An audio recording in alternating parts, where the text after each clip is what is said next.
What does your worship time look like to God?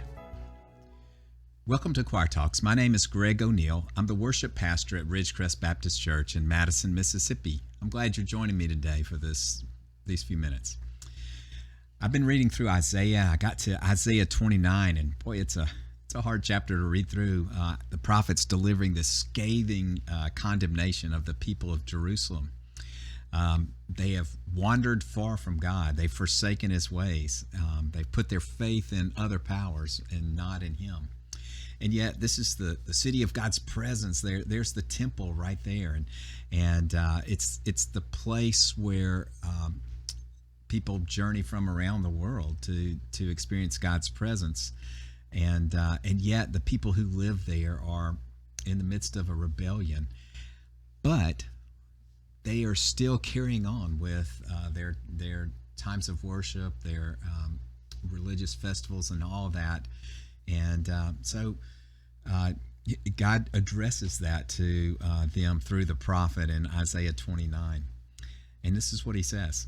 He says, "These people come near to me with their mouth and honor me with their lips, but their hearts are far from me. Their worship of me is based merely on human rules they have been taught." Well, that's pretty tough. But you can see quickly what's going on here. We have this religious group of people who are coming and offering sacrifices and worship to God, but really it's just an outward expression. It's a meaningless expression because on the inside, in their hearts, they are not honoring him as God. Boy, it's just an intimidating thought, isn't it, that the Father would make a evaluation of what our worship looks like. I mean, what if he wrote that about your church or my church? What would he say to us?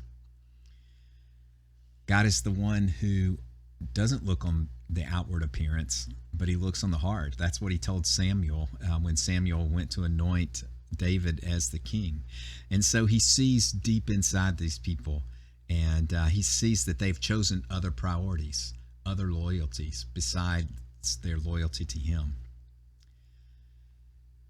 As you read the Old Testament, it becomes very apparent that the people of Judah did have hearts that are far from God.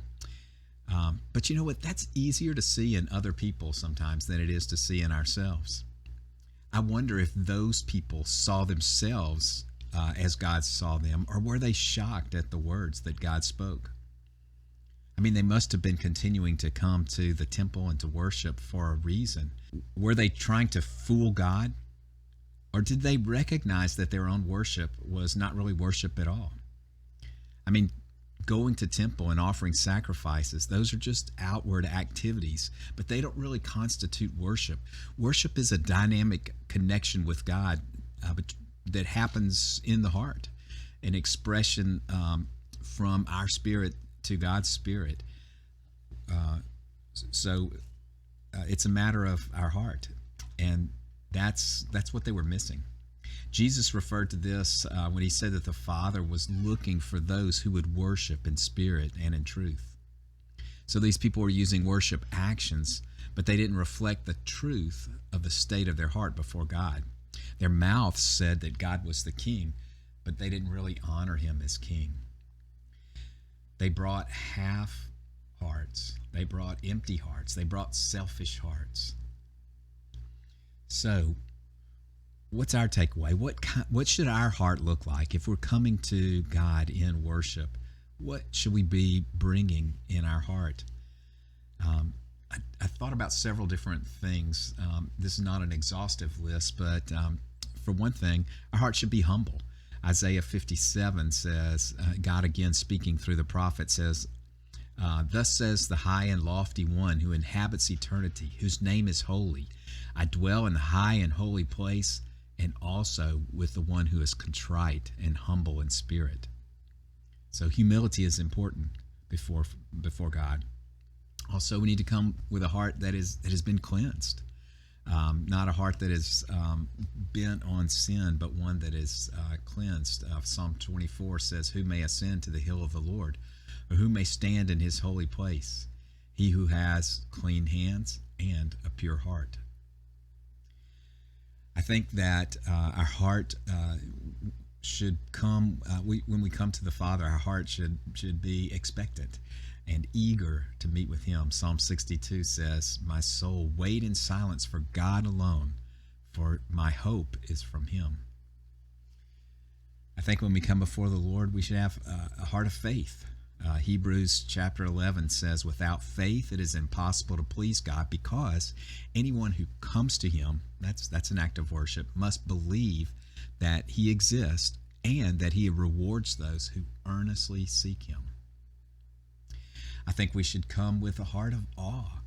If we're really coming before the God of the universe, we should be in awe and revere Him. Psalm 33 says, "Let the whole earth tremble before the Lord.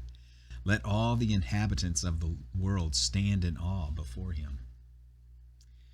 And I believe we should have thanksgiving in our hearts. We should be ready to thank God for what He has done. Psalm 100 says, "Enter His gates with thanksgiving." So humble, cleansed, expectant, full of faith, having awe, and bringing thanksgiving. Those are at least a few of the ways that a heart that is ready to meet God in worship, that should look like. Hope you have a great day.